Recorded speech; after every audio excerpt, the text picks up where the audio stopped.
Sergio.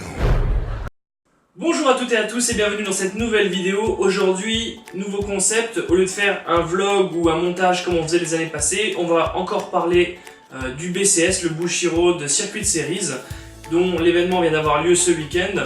Et on va justement, je vais vous raconter comment je l'ai vécu et je vais ponctuer ça un peu de différentes images que j'ai prises sur les lieux. J'espère que ce nouveau concept vous plaira beaucoup et qu'on pourra faire ça pour les autres prochains événements, puisque c'est quelque chose qui est honnêtement très difficile à filmer quand on est pris dans le tournoi, etc. Donc alors, nouveauté de ce format de cette année, Vanguard est sur 2 jours. Donc alors, le premier jour, on avait les rondes qui étaient du best of one, donc une manche gagnante, 25 minutes. Et le deuxième jour, on avait un top 32 avec du BO3 de 50 minutes. Donc on arrive pour Vanguard, on revoit un peu tout le monde, et du coup à l'inscription, on remet cette petite carte qui est complètement cheatée, puisque du coup c'est une buy card qui offre à son possesseur en fait 2 victoires déjà acquises, c'est-à-dire que je commence à jouer uniquement à la ronde 3. Et donc Martin, mon caméraman et moi-même, on est dans la team buy card. Mais donc on joue pas la ronde 1, donc on va pouvoir un peu vous montrer les coulisses du tournoi. Là-bas il y a une partie des gens qui jouent, là-bas aussi on est à peu près 180 joueurs présents pour l'événement, dont une trentaine de joueurs en buy, ronde 1 et 2.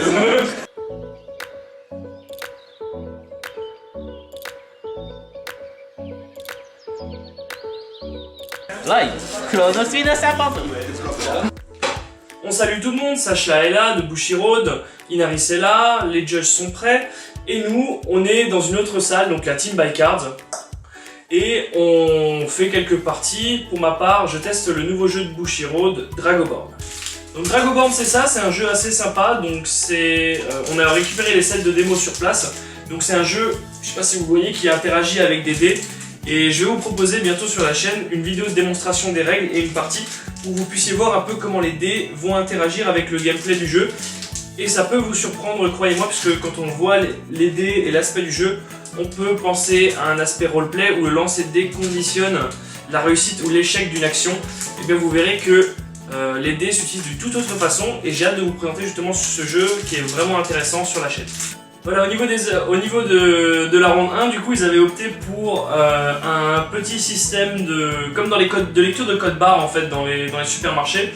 Et vous allez voir qu'en fait, ce système Made in Bushiroad, ça marche du feu de Dieu, quoi. Bushiroad high tech. Alors voilà.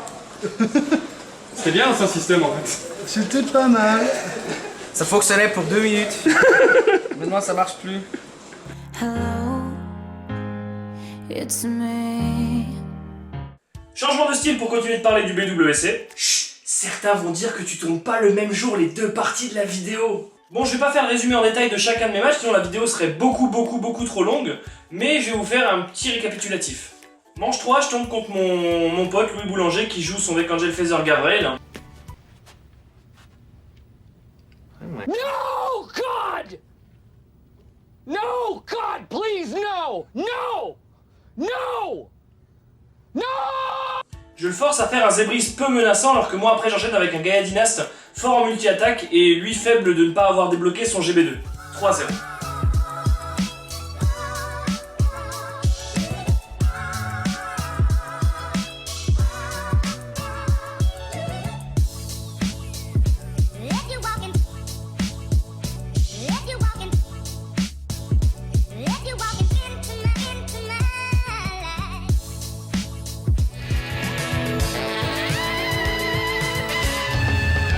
Sergio. Ensuite en manche 4, j'affronte Jesse et son Dimensional Police Guard Break. Il pose l'Aurel sur le board sur le premier tour de stride, il attaque mon Rear, 10 mail. Le tour d'après, il retente l'Aurel sur mon Rear avec son Daikaiser Léon, bloqué de Ganga, je retire mon Rear en fait. Voilà le résumé de la partie, en gros il a pas réussi à générer de CA avec l'Aurel et moi j'arrive à le tuer avec Dogma. 4-0.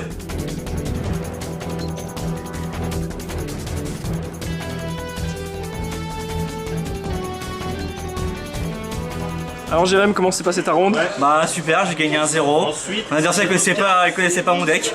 tu jouais quoi? J'en ai encore Roger là. Il est content. Voilà. Grand joueur, grand Bon joueur. joueur. Manche 5 que je joue contre Thomas et je fais une erreur, je reste bloqué un tour au G1, ce qui lui permet lui avec toute sa main de me rusher en early game. Moi quand j'essaie de le counter rush, il a 2 triggers défensifs, cumulé au fait que je ne puisse pas rider Gaïa à mon tour G3, ça me tue fatalement. 4-1.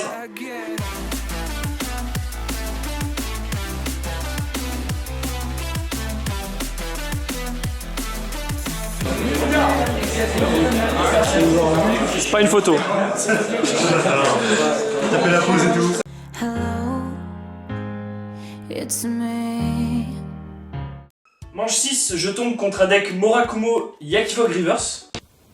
What the fuck?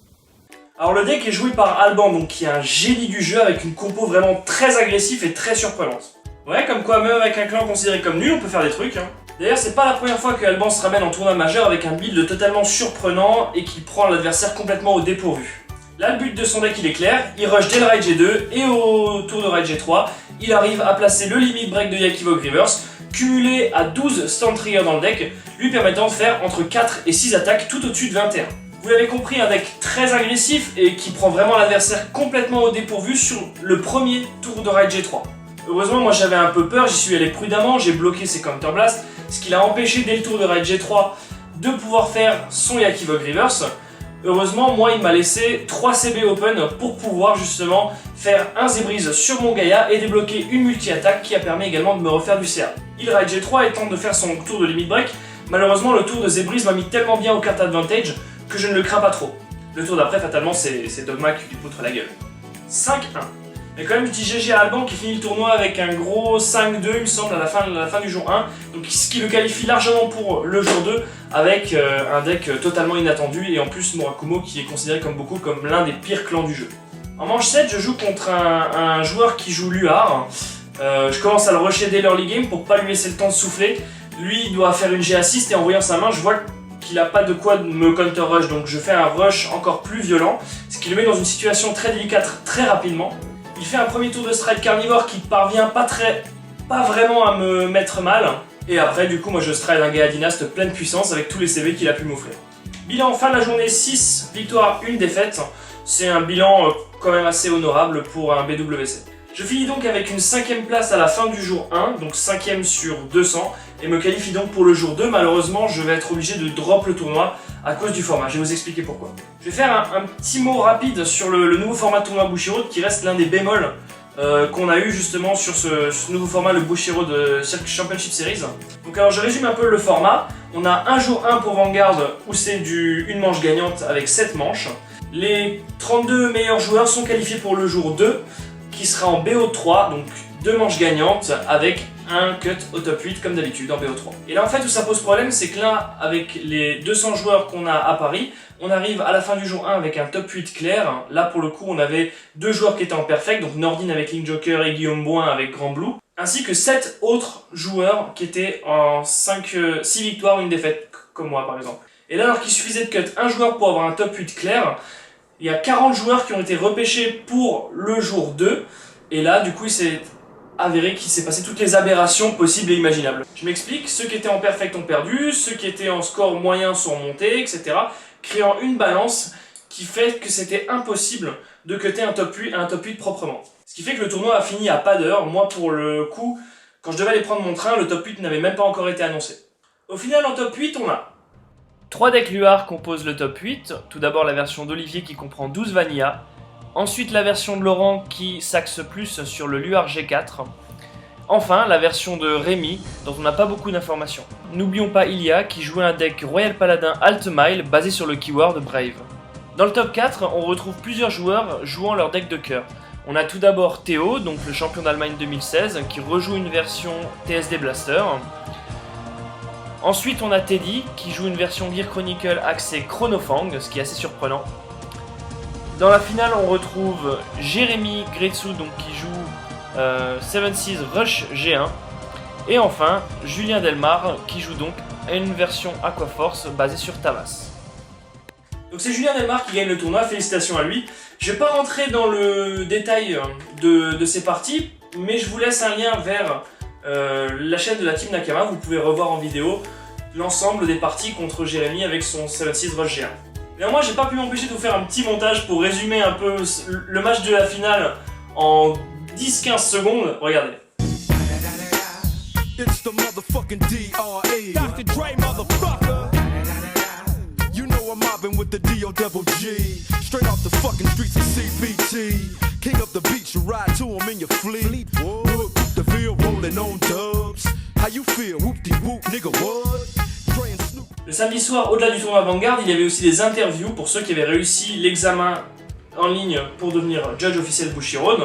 Donc ça a été mon cas, on a passé justement un entretien avec Sacha, le responsable de Bushiroad qui était présent sur place, pour savoir si notre candidature était validée ou non. Le dimanche pour moi ça a été Buddy Fight. Je vais passer très vite sur le tournoi Buddy Fight parce que mon tournoi avait avant tout deux objectifs. Le premier objectif c'était de confronter un peu mon deck Ancient World, que vous avez pu voir sur la chaîne par exemple, à des decks du méta actuel. Donc on avait beaucoup de Prisme Dragon, beaucoup de Oni Assassin, et voir ce que pouvait rendre le deck contre ces decks tiers en fait. Objectif atteint. Et ensuite, deuxième objectif, je voulais être en perfect pour pouvoir tomber contre Yoav, lui mettre une branlée et après drop le tournoi. Et à la round 3, devinez quoi? Salut mon adversaire. Comment tu te sens? Bof. La fétalité fait tout, Yoann. Pourquoi tant de haine?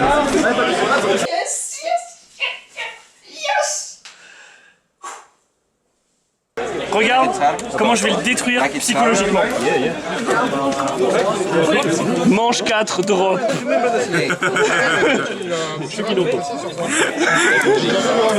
Anthony, j'ai détruit psychologiquement.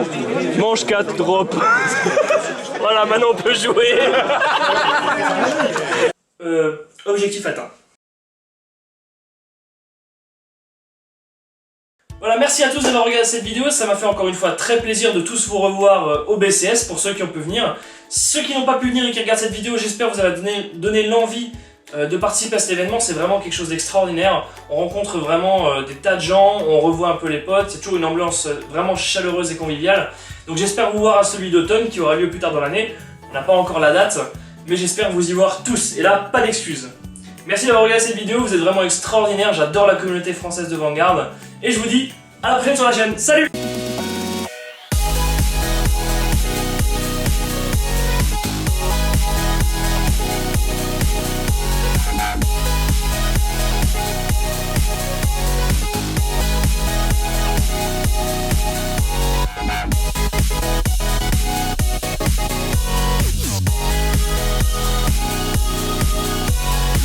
Il y a un chat. C'est vraiment pas. Tu es vraiment en train de filmer là? Oui.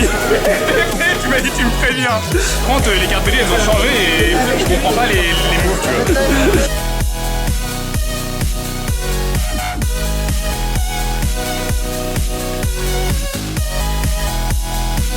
vois. Final fight! Non, moi d'abord. Non! Allez, le fais ici. Putain le chouton!